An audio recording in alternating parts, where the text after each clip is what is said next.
welcome in everyone to LoneStarVarsity.com, brought to you by Happy State Bank. I am Zach Long. This is Phil Torigno as we preview another week of high school football in the great state of Texas.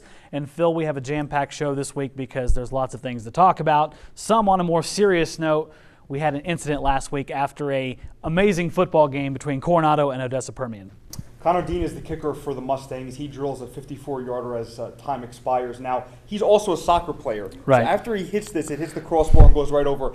He takes off on a celebration around the field. So the Mustangs and their coaching staff, they're chasing after Dean in this celebration. It brings them toward, obviously, the Permian sideline, toward where the stands are as well. And there's a little bit of mixing between the teams. And yeah, well, we had a little incident, and then some things got snippy in the handshake line. Somebody thought they were slighted, and we've seen the videos. We've looked through a lot of stuff, and Phil, I think you and I are of the opinion of the initial stuff that we've seen and all the reporting you've done, this looked like a run-of-the-mill skirmish that happens from time to time in athletics. Yeah, certainly. I mean, just to recap, it's pretty clear that, and I've had 4 parties confirm this to me independently, that in the handshake line it was a Permian player that physically was the aggressor. We don't know what verbally may have been exchanged, and we also don't know if a Coronado player did something to instigate what was a shove by one of the Permian players in that handshake line. And we've seen a lot of incidents get really ugly. I mean, we were in Oklahoma last week and we heard of a story where 42 players had to be suspended after a very ugly incident. So in the grand scheme of things, I'm not trying to minimize someone's individual behavior. This just didn't seem like that big a deal, and it got really blown out of proportion by a lot of people. I think that's because a lot of the conversation was driven on social media, and as we know, when you take a look at the digital space, I'm sort of the opinion that there's a lot of noise there, but not a whole lot of impact. Right. The one thing I will say in terms of why this sort of becomes newsworthy is that I think a lot of the high school fans here have to realize that these sports don't happen in a bubble. So when there is the threat of a suspension or discipline, which the Coronado principal told me yesterday that there has been discipline, that's when it becomes newsworthy. So that's why we're still talking about it. And obviously, if you have a player suspended, that is an important part of a football team. That becomes extremely relevant not only to us, but as a fan, you want to know why a certain kid is not out there and how that may affect your game that Friday. So unfortunately, that's why we got drug into this mess and had to do probably more than you wanted to do. Perhaps. Perhaps. But there is a little bit of newsworthiness here, and I think, look, we'll see what happens Friday when the Mustangs visit Hobbs. If some of these players are in street clothes. You know why.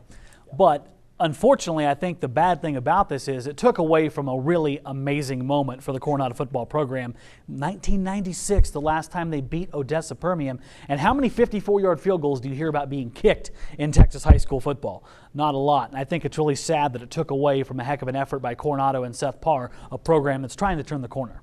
And a lot of people don't know, because of obviously everything we just discussed, that earlier in the game, Connor Dean kicked 2 consecutive 48-yard field goals. The first one he drilled right after a timeout was called by Permian. He chose to just follow through, and he made it. And then right after that timeout, he made another one. That 48-yarder alone would be more than enough for most high school kicker careers. And then obviously he follows that up in a big way. Yeah, that's a huge win for Seth Parr and Coronado. Hopefully they keep building on that momentum.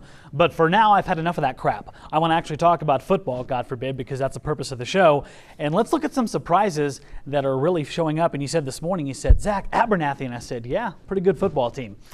To be completely candid, I got an email yesterday from the Abernathy basketball coach, and I really appreciated getting that heads up about what exactly Abernathy was doing. I had noticed they were undefeated, but it's sort of, I glazed over by accident that they were in 2A. And they've had a really strong start. There's plenty of offense there from Nick Clarkson and Garrett Royal, and that will be my feature for this week, so just to tease it, a bit, but very impressive stuff from them. And the dangerous thing about Abernathy, they're down a class. They actually dropped in this realignment. They were a darn good football team, which would now be considered Class 3A. They're a team, when it comes playoff time, that we're going to have to watch. They may be one of our toughest teams in the playoffs. Certainly. Okay, how about Shallow Water and Idalou? I know you went up there. You caught some grief from the Shallow Water folks, didn't you? Walking, up to the press box, I had a few people grab me and, ask first of all why I picked Idalou. But I had to be candid at that point. I couldn't backtrack. I had to say that I really liked the Wildcats in that game. Once again, extremely impressed by Shallow Water. I'd already bitten my tongue several times on this show, and I knew they were a competent team. What was so impressive about them is that they really, in the second half, managed to stop the Idalou run, which is really, in the words of, Ty Nichols, their bread and butter. Right. it's a very tough football team, and the little bit of that game that I got to watch while we were touring around getting photos and videos and all that, very tough physical football game. Both those teams brought their A game, and that was what we thought it was going to be, didn't we? It was a really good game. How about we move on to this week? And these games are getting more important, folks. We're getting teams into district play, and if not, it may be your final tune-up before district play. You got to get healthy and get things right if you want to continue your season in a few weeks. And you're going to go up north this week, aren't you, and visit our good friends in Plainview? That's correct. Plainview's a team I feel like a lot of people have slept on a little bit because of their 0-3 start. But since then, they've shown a really, really strong offense. And I think that if you take a look at their district, how this will pan out, a game against Lakeview and a game against Lubbock, those are definitely winnable contests for Absolutely. Plainview. So it'll be interesting to see them in person for the first time this year. Now, down here on your list of stuff next, I see a quarterback controversy potentially with the Monterey Plainsmen. Yeah, I don't know if we're going to necessarily call it a controversy yet. This is purely my speculation. I think that Baylor Mitchell is making a case for himself to remain as a starting quarterback. I mean, picking up 195 yards on the ground in that big win against Caprock. Unbelievable, and that's exactly what Coach Hutchison wants out of that offense. When they have a mobile quarterback, they are that much more dangerous.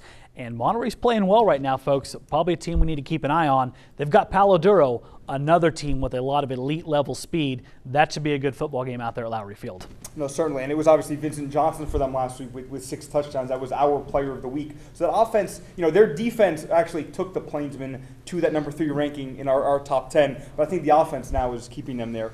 And we're going to see some good games down the stretch because they're going to have to run into Coronado, and Friendship should be a good one.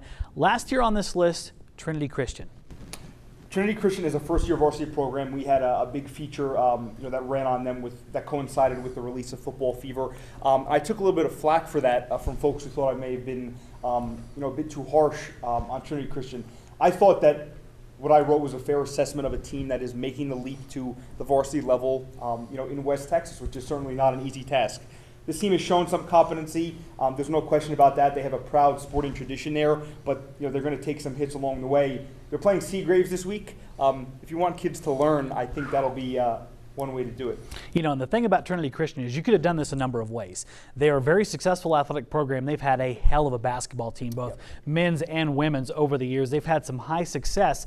This is a school that wants to be successful and they demand success. They could have limped into varsity football. They really could have, Phil, and played a really weak schedule to build up some confidence. They didn't do that. They went out, they got the toughest schedule they could get their hands on, and next year they'll be in a full district. I think that's going to pay off. They may take some lumps this year, but playing that tough a competition has got to be good for the future of the Trinity Christian Lions. No, I agree completely. Absolutely, and of course we have a ton of other games this week. Get out, see some stuff. Cooper, they're back at home. They're going to have, Amarillo Caprock? Yes. There might be a few points scored in that football game down there, so get out to Woodrow, visit them, or any other area high school football game, and if you want to know about any of those, Phil Torigno. No bull crap coming from Phil Torigno. He's going to be honest with you, which you have to appreciate.